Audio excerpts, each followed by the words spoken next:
Hello everyone and स्वागत है दोस्तों आपका मेरे चैनल पर। और आज हम बात करेंगे रिएक्ट राउटर के बारे में। ठीक है, और जितने भी लोग मेरे इस सीरीज़ के साथ जुड़े हुए हैं, सो गाइज़ ये वीडियो आपके लिए बहुत इंटरेस्टिंग होने वाली है। इसमें हम सारे के सारे जो रिएक्ट राउटर के बेसिक्स हैं उन पर बात करेंगे और उन पर डेमो करेंगे। तो गाइज़ आगे बढ़ते हैं और देखते हैं कि हम इस राउटर को कैसे यूज़ कर सकते हैं। और इससे पहले कि हम आगे बढ़े, आप चैनल को सब्सक्राइब कर दीजिए। तो गाइज़ सबसे पहले मैं आपको दिखाना चाहूँगा रिएक्ट राउटर की जो लेटेस्ट डॉक्यूमेंटेशन है, जिसमें हम नोटिस करेंगे कि वर्जन 5 का सपोर्ट भी है। अगर आप यहाँ पर V5 यूज़ कर रहे होंगे अपने प्रोजेक्ट में तो आप यहाँ पर जा सकते हैं।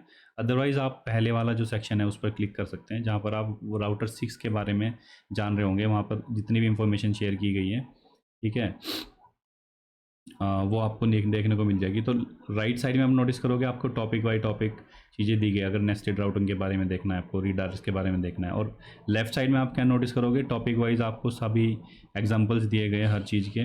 ठीक है, तो आप अगर चाहे हुक्स के बारे में जानना चाहते हैं तो आप किसी भी हुक के बारे में जान सकते हैं, जैसे कि लोकेशन हो गया, ठीक है, पैराम्स हो गया, जो कि बहुत ज़्यादा यूज़ होते हैं आपके जब भी आप किसी प्रोजेक्ट पर काम कर रहे होते हैं। ठीक है, तो सबसे पहले चीज़ अगर अब हमें करनी हो अपने प्रोजेक्ट के अंदर रिएक्ट राउटर के साथ, वो होता है कि हमें इंटीग्रेशन करनी है। अब इंटीग्रेशन के लिए गाइज हम लोगों को ये इंस्टॉल करना पड़ता है। ठीक है, तो हम इसको क्विकली कर लेते हैं इंस्टॉल गाइज। यहाँ पर हम अपना टर्मिनल को ओपन करेंगे और npm i React router -DOM. So बस यही एक चीज़ आपको इंस्टॉल करनी है। ठीक है, जितने भी बेसिक्स यहाँ पर इसके थ्रू कवर हो जाएंगे गाइज। ठीक है, तो अब यहाँ पर देखोगे आप ये क्विकली इंस्टॉल हो गया। और वेरीफाई करने के लिए आप गाइज अपने जो पैकेज जेसोन है उस पर जा सकते हैं। ठीक है, यहाँ पर आप नोटिस करोगे रिएक्ट राउटर डोम आपके पास आ चुका है। और आप ये भी एक चेक करना कि वर्जन 6 है ना। ठीक है, तो वर्जन 6 है हमारे पास। तो पहली चीज़ आपको क्या करनी होती है गाइज, अपने इंडेक्स जेएस के अंदर जाओगे, जो कि आपकी मेन फाइल होती है ना। आप नोटिस करोगे हमारे पास फोल्डर के अंदर मेन फाइल इंडेक्स फाइल है। उसके बाद हम उसके अंदर ऐप को लोड करते हैं। ठीक है, तो अब यहाँ पर आ जाते हैं। अपनी एप्लीकेशन के मेन कंपोनेंट को आपको ब्राउज़र राउटर के अंदर रैप करना होता है। ठीक है, तो हम ब्राउज़र राउटर यूज़ करेंगे। और यहाँ पर हम जितने भी एग्जांपल आज देखने वाले हैं सब JSX way of doing react router. ठीक है, मतलब JSX के थ्रू हम रिएक्ट राउटर कैसे यूज़ करते हैं वो हम करने वाले हैं। ठीक है, तो अब जब ये कर लेते हैं तो नेक्स्ट स्टेप क्या आता है गाइस, हमारा ब्राउज़र राउटर हमें मिल गया। एक इंपॉर्टेंट चीज़ इससे जुड़ी हुई बताता हूँ, आपने कॉन्टेक्स्ट एपीआई पढ़ा होगा। तो ये कुछ उसी तरीके से काम करता है इंटरनली। अगर मैं यहाँ पर कंपोनेंट्स ओपन करूँ तो आप नोटिस करोगे ब्राउज़र राउटर हमें मिल गया यहाँ पर। ठीक है, और उसके अंदर आप नेविगेशन प्रोवाइडर, लोकेशन प्रोवाइडर, मतलब ग्लोबली ये दोनों बैठे हुए हैं और ये हमें डेटा प्रोवाइड करेंगे पूरी एप्लीकेशन के अंदर। इसीलिए इसको हमने यहाँ पर रैप किया है मेन कंपोनेंट को ब्राउज़र राउटर के थ्रू। अब हम जाते हैं अपने ऐप के अंदर। और गाइस इस चीज़ को क्विकली मैं जस्ट रिमूव कर देता हूँ, जिससे आपको चीज़ें इजीली क्लियर हो जाएंगी। और यहाँ पर हम राउट्स को ले लेंगे, राउट्स को इंपोर्ट कर लेंगे। जो हमारे जितने भी राउट हैं उसको रखेगा अपने पास। ठीक है, तो जैसे कि राउट, और मैं यहाँ पे अगर बोलूँ पाथ, इसको हमें पाथ देना होता है। ठीक है, दूसरी चीज़ देनी होती है एलिमेंट। एलिमेंट के अंदर गाइज हम यहाँ पर जैसे होम हमारे पास ऑलरेडी क्रिएटेड है तो हम होम को यूज़ कर रहे होंगे। इसी तरीके से हमारे अबाउट अस भी है। तो जैसे ही आप हिट करोगे स्लैश तो होम पेज पे जाएगा। अबाउट को हिट करोगे तो अबाउट कंपोनेंट को ले लेगा। ठीक है, और आप एक चीज़ और इम्पोर्टेंट नोटिस करोगे यहाँ पर। ठीक है, वो मैं आपको बताऊँगा। ठीक है, तो आपने यहाँ पे क्या नोटिस किया, पहले सबसे पहले अगर स्लैश आप यूज़ करते हैं तो यहाँ पर होम पेज वाला जो हमारा कंपोनेंट हमने क्रिएट किया था या पेज हमने क्रिएट किया था, ये देखें यहाँ पर होम पेज, जिसमें सिर्फ एक हेडिंग है। ऐसे ही एक अबाउट अस का हमारे पास कंपोनेंट है जिसमें भी एक हेडिंग है। ठीक है, दोनों सिंपल से एक कंपोनेंट बनाए हमने। और हमने क्या बोला कि अगर स्लैश को हिट करोगे तो होम पे जाना चाहिए। ठीक है, और अगर हम बोल के अबाउट करते हैं तो यहाँ पर अबाउट वाले कंपोनेंट को लोड कर देना चाहिए पेज के अंदर। ठीक है, ये दोनों चीज़ें हमारी इजीली हो जाती है गाइस। अब इस चीज़ को आप ब्राउज़र में जाकर यूआरएल में जाकर हिट करेंगे नहीं। तो सबसे पहली चीज़ आप क्या करेंगे, अगर मुझे करनी पड़े तो मैं यहाँ पर क्या करूँगा, लिंक जनरेट करूँगा, जैसे href ऐसे करते हैं। बट आपको पता है रिएक्ट में हम लोग डायरेक्टली इसको नहीं करते हैं जब राउटर यूज़ कर रहे हैं। तो राउटर के पास ऑलरेडी एक कंपोनेंट है जिसको हम लिंक बोलते हैं। ठीक है, और लिंक को हमें बताना होता है कि भाई कहाँ पर हिट करना है। जैसे कि हम href को ahref करते हैं ना, बस उसी तरीके से है। वहाँ पे href की जगह यहाँ पे प्रॉप होती है टू में हम बताएं कि हमें कहाँ जाना है और यहाँ पर हम बोलेंगे होम पेज। सिमिलरली एक और यूज़ कर लेते हैं अबाउट। ओके, तो यहाँ पर हम कर देंगे अबाउट। तो अब क्या हो रहा है गाइस, ये तो हमें लिंक प्रोवाइड कराएगा और ये हमारा जो रिएक्ट का राउटर है वो हमें हेल्प करेगा कि जब भी ये कोई पाथ ऐसा हिट होता है, कौन सा कंपोनेंट हमें अपने पेज में लोड करना है। तो आप क्या नोटिस करो, जैसे मैं होम पेज पे क्लिक करता हूँ तो यहाँ पर क्विकली होम पेज आ जाता है। अब इंस्पेक्ट एलिमेंट करके इस चीज़ को नोटिस भी कर सकते हो। और जैसे ही मैं अबाउट अस पे क्लिक करता हूँ, देखिए ये डिव के अंदर जाके इसको रेंडर कर देता है, मतलब वो कंपोनेंट को अनमाउंट करके इसको माउंट कर देता है। और आप एक चीज़ और नोटिस करोगे, यहाँ पर कुछ भी हम कर रहे हैं तो ब्राउज़र में कुछ रीलोड नहीं हो रहा है। जैसे हम यहाँ पर भी कर रहे हैं ना, ऊपर कोई रीलोड नहीं हो रहा है। बट कोई स्टैटिक वेबसाइट में अगर आप जाओगे, जैसे अब आजकल सभी लोग देखो यहाँ पर स्टैटिक वेबसाइट है, आप किसी भी पेज में जा रहे हैं ऐसे पेज लोड हो रहा है ना, ठीक है। ये स्ट्रीम यार्ड वालों की वेबसाइट है। इसके अलग बेनिफिट होते हैं गाइस, जो स्टैटिक वेबसाइट बन जाती हैं उनके अलग बेनिफिट होते हैं, और जो हम रिएक्ट राउटर यूज़ करते हैं उसके अलग होते हैं। और मोस्टली वेब एप्लीकेशंस के अंदर हम चाहते हैं कि हमारा पेज ऐसे रीलोड ना हो और सब कुछ विदाउट रीलोड हो जाए, ठीक है। इंटरनली असिंक्रोनस वे यूज़ करके हम लोग अपने डेटा को पुल कर रहे हैं और अपने कंपोनेंट्स को रेंडर कर रहे हैं। ऐसा ही हम चाहते हैं जब एक वेब एप्लीकेशन के ऊपर काम कर रहे होते हैं हम लोग, है ना। तो गाइस आगे बढ़ते हैं, हम यहाँ तक आ गए तो हमने ये चीज़ नोटिस करी। एक चीज़ और बता देता हूँ गाइस, अगर आप लिंक पढ़ लिया अभी आपने, ठीक है, तो आपको जानना ज़रूरी है हाँ नेव लिंक के बारे में। So nav link guys is active parameter provide करा देता है, ठीक है, जो आपको हेल्प करता है डिसाइड करने में अगर आपको किसी पर्टिकुलर लिंक को एक्टिव दिखाना है या फिर उसको कलर कोडिंग करनी है, तो आप वो एक कर सकते हैं। तो मैं इसको क्विकली यहाँ पर कॉपी कर लेता हूँ इस सेक्शन को और अपने लिंक को रिप्लेस कर देता हूँ नेव लिंक से, ठीक है। तो गाइज मैं ये क्यों कर रहा हूँ, मैं आपको बता रहा हूँ कि अगर आपको बाई चांस एक्टिवनेस चाहिए हो अपने लिंक्स के अंदर तो आप इसका यूज़ कर सकते हो। आप यहाँ पे क्या नोटिस कर रहे हो गाइस कि अगर ये एक्टिव ट्रू होता है बाई चांस, ठीक है, ये पेंडिंग भी नहीं चाहिए होगा हमें, ठीक है, ये भी नहीं चाहिए, कोई इशू नहीं है। तो हम बोलेंगे अगर एक्टिव है हमारे पास तो भाई इसको रिटर्न करो, नहीं तो एम्प्टी रिटर्न करो, ठीक है। अब मैं इसको कर देता हूँ। तो ओके एनीवे आपको यहाँ पर दिख रहा है कि रेड कलर का हो गया हमारा ये लिंक। अब ये हो इस वजह से रहा है क्योंकि मैंने CSS लिख दी थी, ठीक है, एक्टिव क्लास के ऊपर, ठीक है। यहाँ पर आप नोटिस करोगे हमारे पास एक क्लास लिखी हुई है, ठीक है। तो इसकी वजह से हमें रेड कलर दिखने लगे और आप यहाँ पे नोटिस करोगे क्लास भी आ गई है एक्टिव। और अगर मैं जाता हूँ होम पेज पर और ये क्लास अब ऑटोमेटिकली हट जाती है, तो ये नेव लिंक का यूज़ करके आप कर सकते हो। तो ये चीज़ें हमारी क्लियर हो गई यहाँ पर। तो अब गाइस आगे बढ़ते हैं। अब हम देखेंगे कैसे हम डायनेमिकली कोई आईडी पास करें। मतलब अगर हम यहाँ पर पोस्ट ले लेते हैं और एक यहाँ पर कंपोनेंट क्रिएट करने वाले पोस्ट्स, ठीक है। तो पोस्ट को क्रिएट कर लेते हैं पहले हम लोग यहाँ पर JSX और यहाँ पर लेते हैं RSF, ठीक है। तो हेडिंग ले लेते हैं पोस्ट, ठीक है। तो हमारे पास पोस्ट करके हेडिंग हो गई और हम इसको यहाँ पर इंपोर्ट कर लेते हैं। ओके, अब गाइस क्या करते हैं हम लोग यहाँ पर एक और लिंक ले लेते हैं, ठीक है, और इस लिंक को बोलते हैं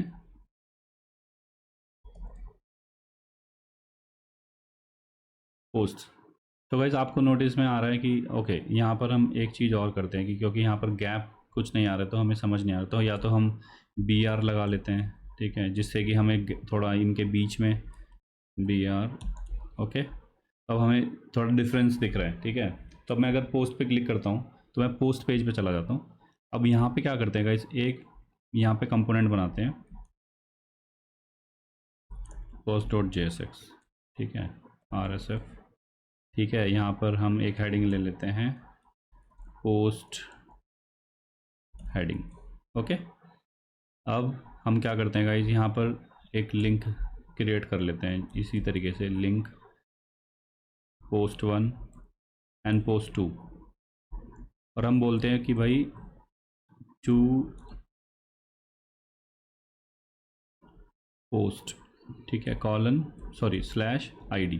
तो मैं बोलता हूँ कि भाई मेरे को ना पोस्ट के अंदर दो चीज़ें दिखेंगी, ठीक है। Okay, link is not defined, simple. तो अब यहाँ पे क्या नोटिस कर रहे हो गाइस, आपको हमारे पास दो पोस्ट हैं। तो मैं बोल रहा हूँ कि भाई मैं पोस्ट पेज के अंदर जाता हूँ तो मेरे को दो पोस्ट की हेडिंग दिखती हैं जिनके जो कि लिंक हैं। आप ऐसे ही देखते हो ना, पोस्ट पेज पे अगर जाते हो तो वहाँ पर कई सारी पोस्ट दिखती है विद सम कंटेंट, ठीक है। चाहे तो हम यहाँ पर कुछ कंटेंट भी रख सकते हैं, ठीक है। तो हम बोले भाई हमारे पास दो पेज हैं, सॉरी दो पोस्ट हैं, ठीक है। और हम इस पर क्लिक करें तो हम पोस्ट पेज पे जाएँ। तो पोस्ट पेज पे जाने के लिए गाइस आपको यहाँ पर राउटर डिफाइन करना होता है। देखो भाई सब कुछ यहाँ पर राउटर के थ्रू ही होता है। अगर आपने कोई राउट डिफाइन किया है तो यहाँ पर आप बोलेंगे राउट, और आप बताओगे उसको पाथ, तो आप बोलोगे slash post slash colon ID. तो बेसिकली आपने नोटिस किया हमने वहाँ पर कुछ आईडीज़ पास करी थी, ठीक है। उसी को हम यहाँ पर यूज़ करेंगे गाइस, ठीक है, पोस्ट डायनेमिक डेटा पुल करने के लिए, ठीक है। तो अब गाइस हम जाते हैं अपने पोस्ट के अंदर। आपने यहाँ पे देखा कि हम लोगों ने पोस्ट के बाद स्लैश के बाद एक कुछ आईडी पास करी है, ठीक है। ये डायनेमिक आईडी हो सकती है, आप बाद में क्रिएट कर सकते हो इनको। अभी हम जैसे कि पहले वाली पोस्ट में हार्ड कोडेड 1 और सेकंड में 2 पास कर रहे हैं। अब इनको हमें जो है कि यहाँ पर यूज़ करना होता है, ठीक है, राउटर के अंदर। तो राउटर के अंदर अगर आप यूज़ कर रहे होंगे गाइस तो आपको क्या करना होता है, कुछ इस तरीके से डिफाइन करना होता है कि अगर ये यूआरएल होगा और उसके आगे हमें आईडी देखने को मिलेगी, ठीक है। जैसे कि यहाँ पर पोस्ट एस मिसिंग है, तो पोस्ट के बाद आपको यहाँ पर आईडी देखने को मिल गया। इस आईडी को आपको बताना होगा कि यहाँ पर हम आईडी को फेच करने वाले हैं, ठीक है। और किस कंपोनेंट के अंदर करने वाले हैं, पोस्ट कंपोनेंट के अंदर। बस यहाँ पे आ जाते हैं हम।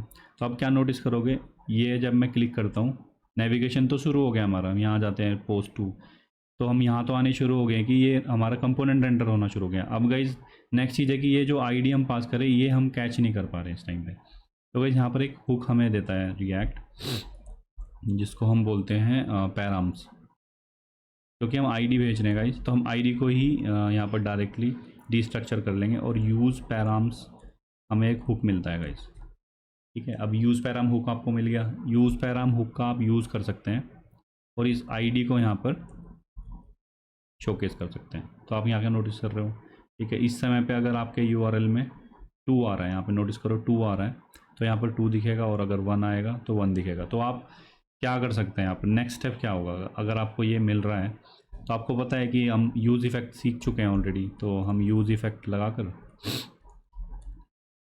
यहाँ पर कुछ डेटा कॉल कर सकते हैं और हम उसको बोलेंगे कि भाई डिपेंडेंसी हमारे पास है आईडी, ठीक है। इस आईडी के डिपेंडेंसी होने का मतलब क्या है कि जब भी ये आईडी चेंज होगी, ठीक है, यहाँ पर हम कुछ कर रहे होंगे, ठीक है। मान लो हम डेटा फैच कर रहे होंगे, ठीक है, कंसोल लॉग। तो यहाँ पर हम बोलेंगे फैचिंग डेटा, ओके। तो यहाँ पर हम डेटा फैच कर सकते हैं। तो आप यहाँ पे अगर कंसोल में जाओगे, ये देखिए मैं पोस्ट पे जाता हूँ, 2 पे जाता हूँ, फैचिंग डेटा, तो it will start फैचिंग the data. तो फैच भी कर सकते हैं आप, आपको मैंने बताया था जेसॉन बैकएंड बनाने की ज़रूरत नहीं है, आप क्विकली कोई भी एपीआई को यहाँ से पिक कर सकते हैं, ठीक है, और पेस्ट कर सकते हैं। तो आप यहाँ पे नोटिस करोगे जैसे ही हम, अब यहाँ पे आप नोटिस करो ये 1 जो है ना, ये हमारा डायनेमिकली नहीं जा रहा है। हम इसको चाहे तो ये आईडी जो है डायनेमिकली पास कर सकते हैं, ठीक है। ठीक है, तो यहाँ पर हमें क्या मिल जाएगा गाइस, जैसे कि मैं 2 पे हूँ तो 2 की मिल जाएगी। देखो आईडी 2 की बेस पे आ रही है। अगर मैं 1 पे जाऊँगा तो देखो आईडी 1 का डेटा आ रहा है ना। 2 पे जा रहा हूँ तो 2 का डेटा आ रहा है। तो गाइस इस तरीके से डायनेमिकली आप डेटा फैच कर सकते हैं और इस डेटा को फिर आप देखो आगे करने के लिए काफ़ी कुछ है। आप स्टेट में डाल के इसको रेंडर कर सकते हैं, वो सब कर सकते हैं। बट इस कोर्स के अंदर, इस वीडियो के अंदर हम लोग ये चीज़ आपको नहीं बता रहे अभी, ठीक है। हम और चीज़ों को कवर करते हैं, ठीक है। तो गाइज़ आपने नोटिस किया कि हम लोगों ने यहाँ पर पोस्ट के अंदर हमें लिंक मिल गए। लिंक को डायनेमिकली डाटा फैच कैसे करते हैं ये समझ में आ गया। नेक्स्ट चीज़ हम लोग यहाँ पे बताने वाले हैं गाइज़ आपको नेस्टेड वाला सिस्टम। सो जो कि यहाँ पर नेस्टेड राउट्स हमने देखा था ना, ये नेस्टेड राउट्स। तो अगर इस तरीके से राउट्स डिफाइन कर, जैसे राउट है, यहाँ पे देखिए राउट है और फिर राउट के अंदर भी कुछ राउट्स हैं, ठीक है। तो कुछ अगर इस तरीके से हमें कुछ डिफाइन करना पड़े तो क्या करेंगे, तो गाइस यहाँ पर कुछ नहीं करना, जैसे पोस्ट में आप देख रहे हो यहाँ पे कुछ रिपीट हो रहा है, पोस्ट पोस्ट बार बार रिपीट हो रहा है, तो आप क्या कर सकते हो, और आपको पता है इसके अंदर और भी बहुत सारे कंपोनेंट आने वाले हैं, ठीक है, तो आप इसके अंदर इसको रैप कर लो, है ना, और ये जो पोस्ट है ना, इसको इस पाथ को बाहर डिफाइन कर लो, यहाँ पर ये पाथ यहाँ डिफाइन कर लिया आपने। अब उसको कैसे पता चलेगा कि आप नोटिस कर रहे होंगे यहाँ पर पोस्ट पे डेटा आना बंद हो गया, तो इसको क्योंकि पता नहीं लग रहा कि कौन सा एलिमेंट एंटर करना है, क्योंकि हमने तो ये बाहर रख दिया है, क्योंकि ये कॉमन है दोनों केस में, है ना। तो अब हो क्या रहेगा, इसको यहाँ पर एक बताना पड़ता है हमें कि ये वाला जो है इंडेक्स वाला राउट है, मतलब जब भी ये हिट हो तो ये वाला सेक्शन रेंडर हो। तो अब आप नोटिस करोगे यहाँ पर जैसे ही मैं पोस्ट पे क्लिक करता हूँ तो हमारा पोस्ट का डेटा आना शुरू हो जाता है, ठीक है। तो ये चीज़ का ध्यान रखना जब भी आप नेस्टिंग राउट में करें कि मेन राउट आपको बताना पड़ेगा कि ये वाला है, ठीक है। अब नेक्स्ट चीज़ हमारी ये वाली है कि यहाँ पे मैंने क्या किया, स्लैश पोस्ट स्लैश था ना, तो इसको पूरे को ही हटा दिया, क्योंकि हमारे जो पेरेंट राउट है उसको पता है कि भाई ये है और उसके बाद ये है। तो आप यहाँ पे क्या नोटिस करोगे, जब आप क्लिक करते हैं तो हमारे फिर से डेटा आना शुरू हो जाता है अपना, नीचे डेटा पुलिंग भी हो रही है पैरेलली, ठीक है। तो गाइस ये सॉर्टेड है हमारा इतना सेक्शन की, जब भी हम यहाँ पर इस तरीके से क्रिएट कर रहे हैं राउट्स को तो हमें इंडेक्स का यूज़ करना है, ठीक है, मेन कंपोनेंट के लिए, और बाकी के लिए पोस्ट करके जो भी है वो यूज़ नहीं करना है, ठीक है। अब नेक्स्ट चीज़ पे आ जाते हैं हम लोग। अगर हमारा कोई राउट है, ठीक है, और हम पाथ डिफाइन कर रहे हैं, ठीक है, न्यू पोस्ट, तो आप क्या नोटिस कर रहे हो यहाँ पर कि हमने एक और पाथ डिफाइन किया, तो आप क्या नोटिस कर रहे हो कि यहाँ पर कॉलन आईडी है, यहाँ पर न्यू पोस्ट है, ठीक है, तो और ये इसके बाद ही आएगा ऐसा, ठीक है, मतलब ब्राउज़र के अंदर जैसे न्यू पोस्ट करके आ रहा होगा, ठीक है। तो मैं ये एग्जांपल इसलिए दिखा रहा हूँ इसकी, ये डायनेमिकली इस चीज़ को डिटेक्ट करता है कि कहाँ पर आप डायनेमिक डेटा भेज रहे हो, कहाँ पे स्टैटिक डेटा भेज रहे हो, ठीक है। तो यहाँ पे मैं एक कंपोनेंट को रेंडर करूँगा, अभी के लिए इसको ऐसे ही रखते हैं, नहीं तो एरर, ठीक है, एरर आएगा आपको। यहाँ पर ले लेते हैं एक new component new post,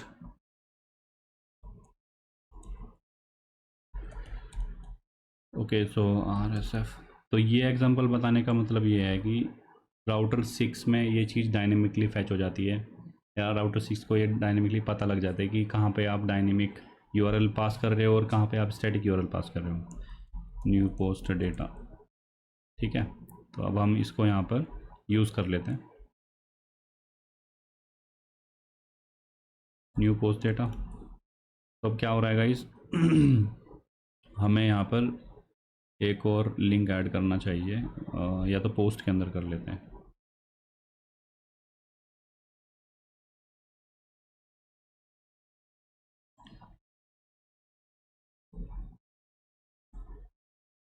new post. So guys यहाँ पे मैं क्या बोलना चाह रहा हूँ, जैसे हम 1 और 2 पास कर रहे थे, तो अगर हम न्यू पोस्ट पास करना शुरू कर दें, ये वाली न्यू पोस्ट, तो गाइस क्या होगा, क्या यहाँ पर जैसा हम यहाँ डायनेमिकली 2 को रेंडर करें, यहाँ न्यू पोस्ट दिखना शुरू हो जाएगा, ठीक है। ऐसा नहीं होगा, देखो न्यू पोस्ट डेटा, यहाँ पर हम सिर्फ एक हेडिंग यूज़ कर रहे हैं, ठीक है।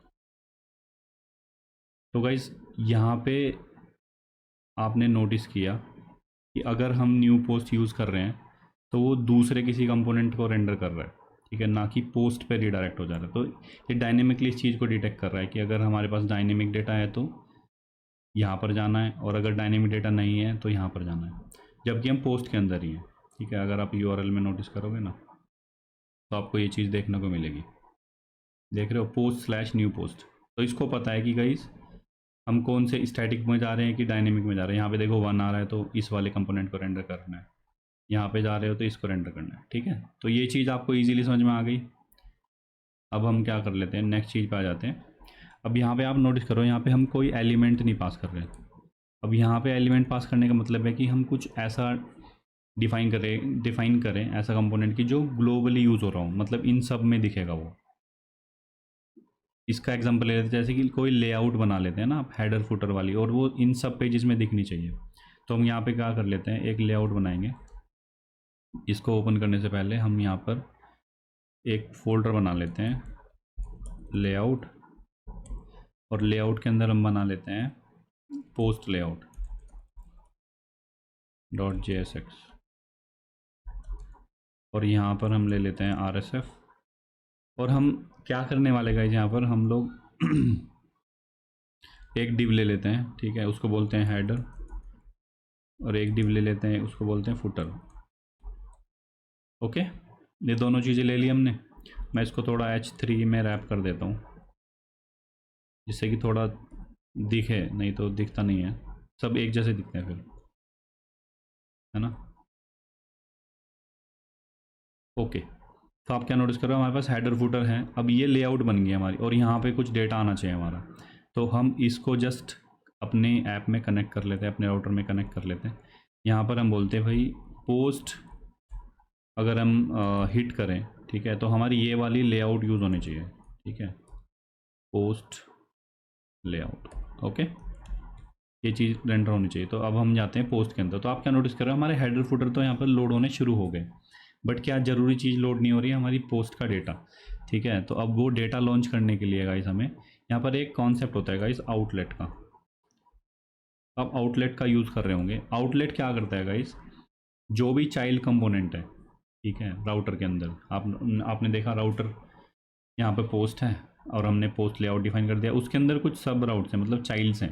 अब इन चाइल्ड के डेटा को अगर उसको रेंडर करना हो तो आउटलेट का इस्तेमाल करना पड़ता है हम लोगों को। तो आउटलेट हमने यूज़ कर लिया यहाँ पर। तो ये क्या करता है, अब आउटलेट अपने बीच में यूज़ किया, अगर आप इसको बाद में यूज़ करोगे ना, तो ये फुटर के बाद इसको रेंडर करेगा। देखो हेडर फुटर ऊपर है, तो यहाँ पे ये भी फ्लेक्सिबिलिटी मिल जाती है आपको कि आप कहाँ पे चाइल्ड कंपोनेंट के डेटा को रेंडर करना चाहते हैं।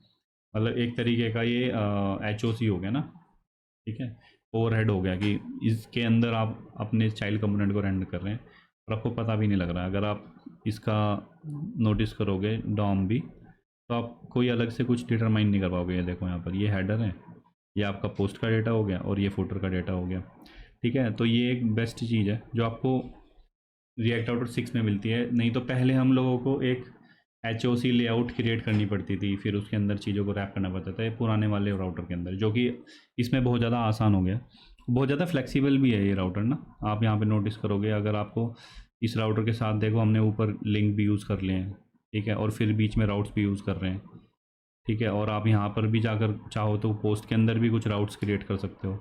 तो काफ़ी ज़्यादा फ्लेक्सिबिलिटी मिल जाती है आपको ये सब करने की। तो वैसे आपने क्या नोटिस किया, हमने एक लेआउट भी बना ली, ओवरहेड लेआउट, जिसके अंदर हम लोगों ने यहाँ पर हेडर फुटर को ऐड कर लिया। अब किसी भी पेज में अगर आप जाओगे जो कि इसके सब चाइल्ड्स हैं, मतलब जैसे कि पोस्ट और न्यू पोस्ट, ठीक है, पोस्ट 1 में गए, देखो हेडर फुटर अभी भी है, ठीक है। और अगर अब मैं वापस जाता हूँ और मैं पोस्ट 2 में चला जाता हूँ, तो यहाँ पर आप नोटिस करोगे हेडर फुटर अभी भी है, ठीक है। तो जितने भी चाइल्ड कंपोनेंट होंगे उन सब में ये देखने को मिलेगा। और अबाउट अस में जाओगे तो ये नहीं दिखेगा, तो ये भी तो बेस्ट पार्ट है ना। तो आप चाहते हो कि अलग अलग हेडर फुटर या फिर जैसे साइड नेव चाहिए हो आपको लेफ़्ट और राइट में पोस्ट के केस में, तो आप उसको अलग से डिफाइन कर सकते हो लेआउट को, और अबाउट और होम पेज के लेआउट अलग से डिफाइन कर सकते हो। तो इस तरीके से भी आप चीज़ों को कर सकते हो, ठीक है। तो ये एक बेस्ट तरीका है इसमें, ठीक है। अब नेक्स्ट चीज़ यहाँ पे हम देख लेते हैं, ठीक है, जो कि बहुत ज़्यादा ज़रूरी होती है गाइस, ठीक है। यूज़ पैराम हमने बता दिया आपको, ठीक है। और यहाँ पर कुछ होता है रीडायरेक्शन, ठीक है। तो अगर आपको पर्टिकुलर पेज पर नेविगेट होना है, ठीक है, लेट्स से लॉगिन का पेज है, अगर आप वैलिड यूज़र नहीं हो तो आपको वहाँ पे डायरेक्टली रीडायरेक्ट हो जाना चाहिए, और कहीं पे भी रीडायरेक्ट नहीं होना है, ठीक है। यहाँ पर यूज़ नेविगेट का यूज़ कर सकते हैं, ठीक है। रीडायरेक्ट भी होता है यहाँ पर, ठीक है, आप कंडीशनली रीडायरेक्ट भी कर सकते हो, ठीक है। तो अब यूज़ नेविगेट का अगर यूज़ करना हो तो कैसे करेंगे। सो भाई यूज़ नेविगेट का एग्जांपल हम डायरेक्टली यूज़ करेंगे अपने पोस्ट के अंदर। तो हम देखेंगे अगर ऑथराइज नहीं हो आप, ठीक है, तो आपको डायरेक्टली होम पेज पर रीडायरेक्ट कर देना चाहिए, ठीक है। तो अब हम यहाँ पे क्या करते हैं, कॉन्स्ट हम ले लेते हैं कि इज़ ऑथ, ठीक है, is auth and will do set is, और यहाँ पर अपनी सेट स्टेट कर लेते हैं और इसको बाय डिफ़ॉल्ट कर देते हैं फॉल्स, ओके। और अब हम बोलते हैं कि भाई अगर यूज़ इफ़ेक्ट और डिपेंडेंसी ले लेते हैं अपनी इज़ ऑथ की। तो मैं बोलता हूँ कि अगर ऐसा हो तो रीडायरेक्ट कर दो। तो मैं यहाँ पर नेविगेट एंड यूज़ नेविगेट हमारा जो हुक है जो बहुत ज़्यादा यूज़ में आने वाला है आपको, उसका यूज़ करूँगा। तो मैं बोलूँगा अगर ये ट्रू है, ठीक है, if is oath is basically false, और मतलब आप ऑथराइज नहीं हो, तो आप क्या करो, नेविगेट कर दो, ठीक है, यहाँ पर होम पेज पर। तो वैसे आप नोटिस कर रहे हैं कि पोस्ट पे जब मैं क्लिक कर रहा हूँ तो ये यहाँ पर ऑटोमेटिकली देखता है कि ऑथ नहीं है, तो ये रिडायरेक्ट कर देता है होम के पास, ठीक है। अगर मैं इसको ट्रू कर देता हूँ तो आप क्या नोटिस करोगे, ईजिली आप पोस्ट के ऊपर नेविगेट हो सकते हैं। अब ये चीज़ गाइस अगर हम दूसरे तरीके से करना हो, not doing this like using like JSS के थ्रू करना है, तो गाइस इस चीज़ को आप कमेंट कर सकते हैं, ठीक है। यूज़ नेविगेट की जगह आप क्या यूज़ कर सकते हैं यहाँ पर डायरेक्टली। इसके लिए फिर से हम बस इस ऑथ को ले लेते हैं इफ़ के अंदर और यहाँ पर रिटर्न कर देते हैं, ठीक है। रिटर्न क्या करेंगे, नेविगेट, नेविगेट। तो नेविगेट का यूज़ कर सकते हैं और इसको बताएंगे कि भाई जब ऐसी कंडीशन आए तो क्या करना है, ठीक है। तो नेविगेट का यूज़ करेंगे तो आप जैसे ही पोस्ट पे जाओगे तो देखोगे ऑटोमेटिकली ये वापस रीडायरेक्ट हो जाता है होम पेज के ऊपर। और अगर हम इसको ट्रू कर देते हैं तो ये इफ़ इस कंडीशन के अंदर फॉल नहीं करता और हम जब भी पोस्ट के अंदर जाते हैं ईजिली अपनी पोस्ट को देख पाते हैं। तो दो तरीके आपने देखे यहाँ पर नेविगेट करने के, ठीक है। या तो नेविगेट डायरेक्टली यूज़ कर सकते हैं अपने किसी कंडीशन के थ्रू यूज़ इफेक्ट के अंदर, या फिर आप जेएसएक्स के थ्रू भी रिडायरेक्ट कर सकते हैं। मान लो कहीं पे आपकी कोई कंडीशन है, ठीक है, डॉम के अंदर आपको रिडायरेक्शन करना है तो आप नेविगेट यूज़ कर सकते हैं, ठीक है, जो कि आपके लिए बहुत ईजी पड़ता है।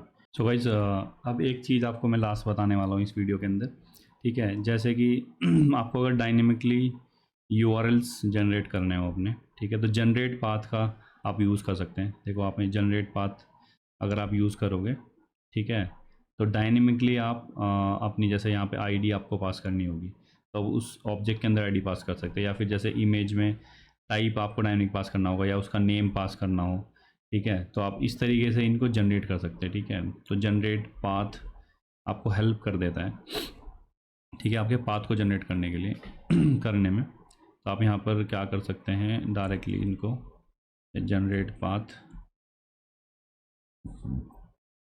ठीक है। तो कंसोल लॉग, तो आप इसको अगर लॉक करोगे तो आप नोटिस करोगे इंस्पेक्ट एलिमेंट, ठीक है। देखिए आपकी जो यहाँ पर पाथ है, आप क्या नोटिस करो, आईडी जो कि डायनेमिकली आपको चाहिए होगी, आप यहाँ पर डायनेमिक आईडीज़ पास कर सकते हैं। जैसे मैं आपको बताया था, अगर यही काम मैं यहाँ पर कर रहा हूँ, यूआरएल मेरे को जनरेट करना पड़े लोकल में, ठीक है, अगर मैं ये वाली चीज़ यहाँ से हटा के तो अभी के लिए कमेंट कर देते हैं और हम अपनी पोस्ट के अंदर जाते हैं जहाँ पे हमें डायनेमिकली डेटा मिल रहा है, ठीक है। जैसे कि हमें ये आईडी मिल रही है, ठीक है, तो हम यहाँ पर कर लेते हैं कंसोल लॉग, और ये जो आईडी हमें मिल रही है इसकी जगह हम ये वाली आईडी को रिप्लेस कर देते हैं, ठीक है। तो ये जो यूआरएल हमें बन के मिल रहा है, generate path is not defined, ठीक है, तो इट्स ओके। तो ये जो आईडी मिल रही है हमें यहाँ पे जनरेट होके मिल रही है। अब ये वाला जो पाथ हम यहाँ जनरेट कर रहे थे गाइस, तो हम इसको यहाँ पे डाल सकते हैं, ठीक है, और ये जो पाथ यहाँ पर ऑटोमेटिकली क्रिएट कर देगा। अब इसको चाहे तो हम एक वेरिएबल में डिफाइन कर सकते हैं, ठीक है। कंसोल लॉग बाद में करेंगे, पहले कॉन्स्ट यूआरएल, ठीक है, ये हमारा यूआरएल जनरेट हो गया। अब इसी को हम कर लेते हैं कंसोल लॉग और इसी को हम यहाँ पर यूज़ कर सकते हैं, ठीक है। तो इस तरीके से गाइस आप अपने डायनेमिक यूआरएल्स को जनरेट कर सकते हैं, ठीक है। और अगर आप अब अपनी पोस्ट पर जाओगे तो आप क्या नोटिस कर रहे हो, यहाँ पर हमें पहले पाथ जनरेट हुआ हमारा, वो पाथ जनरेट होके हमें मिला और उसको हमने एक फैच के लिए यूज़ किया, तो डायनेमिकली पाथ बन गया। अब अगर आप यहाँ पे जाओगे टू के अंदर तो यहाँ पर भी देखो आपको डायनेमिक पाथ बन के मिल जाता है। तो गाइस इस तरीके से आप अपने डायनेमिक पाथ्स को बना सकते हैं। अब डायनेमिक पाथ मैंने बताया कि यहाँ पर आप इमेजेस को भी क्रिएट कर सकते, जैसे दो अलग अलग वेरिएबल्स हैं आपके, तो आपने क्या किया कि टाइप यहाँ पे ले लिया और दूसरा स्टार, मतलब कुछ भी हो वहाँ पे ये नेम आ जाएगा, तो यहाँ पर आप type colon something else image name और कुछ भी इस तरीके से क्रिएट कर सकते हैं। तो ये बहुत ज़्यादा यूज़ में आ जाता है गाइस आपके रिएक्ट राउटर के अंदर। तो गाइस आज की इस वीडियो को देख लेते हैं हमने क्या क्या कवर कर लिया। तो गाइस हमने यहाँ पर देखा कि कैसे हम लोग नॉर्मली राउट को यूज़ करते हैं, ठीक है। फिर हमने यहाँ पर नेस्टेड राउट्स को देख लिया, डायनेमिक डेटा कैसे पास करते हैं वो हमने देख लिया, ठीक है। फिर अगर हमें कोई लेआउट बनानी हो तो वो हमने चेक कर लिया कि कैसे हम इसमें करते हैं। फिर और हमने क्या चेक किया, और हमने ये देखा कि कैसे हम डायनेमिक यूआरएल्स जनरेट करते हैं, ठीक है। और डायनेमिक रीडायरेक्शन कैसे करते हैं हम लोग, ठीक है। पोस्ट के अंदर हमने ये देखा कि कैसे हम रीडायरेक्ट करते हैं। तो मोस्टली जितने भी आपके बेसिक्स होते हैं किसी भी एप्लीकेशन को रन करने के लिए, इस वीडियो में कवर हो रहे हैं गाइस आपके। इस पर्टिकुलर टॉपिक पर मैं और भी वीडियो बनाने वाला हूँ, क्योंकि यहाँ पर आप नोटिस करोगे हमारे पास काफ़ी और चीज़ें हैं लेटेस्ट वाली जो कि आप यूज़ कर सकते हैं। जैसे कि ब्राउज़र राउटर हमने यूज़ किया है इसको करने के लिए। अगर हम क्रिएट ब्राउज़र राउटर यूज़ करें तो हमें कुछ और फैसिलिटीज़ मिलती है, जैसे कि यहाँ पर लोडर हम यूज़ कर सकते हैं। मतलब अगर हमने किसी भी राउट पर जा रहे हैं या फिर किसी भी राउट को हिट करके किसी कंपोनेंट को हिट कर रहे हैं, तो हम लोडर में अपना डेटा को पुल कर सकते हैं। लेट्स से मैं कोई एपीआई को हिट करने वाला हूँ, तो मैं यूज़ इफेक्ट की जगह मैं लोडर में पुल करूँगा। तो उससे होगा क्या कि जब हमारा पेज रेंडर हो रहा उससे पहले ही एपीआई आ चुकी होगी, ठीक है, सर्वर से। तो लोडर का मैं बताऊंगा उसमें, और मैं बताऊंगा कि कैसे आप लोग एक्शंस को यूज़ कर सकते हैं। लोडर के साथ एक्शंस यहाँ पर आपको देखने को मिल जाते हैं। हेलो, ठीक है, ये देखिए लोडर एक्शन। तो ये सब चीज़ें आपको एक्शंस, ठीक है, लोडर, ये सब हम कैसे यूज़ करते हैं वो आपको पता लग जाएगा उस वीडियो में। तो मैं एक डेडिकेटेड वीडियो बनाने वाला हूँ जिसमें लेटेस्ट जो भी चीज़ है इसमें अवेलेबल है वो भी पता लगेंगी। बट बेसिक्स के लिए जो मैंने बताया समझने के लिए वो इजी है, इसलिए वो पहले बताया, ठीक है। यहाँ पर देखिए आप, हम ऑब्जेक्ट के थ्रू चीज़ों को बना रहे हैं, ना कि जेएसएक्स के थ्रू। तो ये सब चीज़ें मैं एक और वीडियो में कवर करने वाला हूँ गाइस। तो स्टे ट्यून एंड चैनल को सब्सक्राइब कर लीजिए और बेल आइकन को कर दीजिए प्रेस, जिससे कि जितने भी वीडियो के आपको नोटिफिकेशन होंगे मिलने लग जाएंगे और आप लोग वीडियोज़ को मिस नहीं करोगे, ठीक है। तो गाइस तब तक के लिए over and out. Keep coding, keep shining guys, take care, bye bye.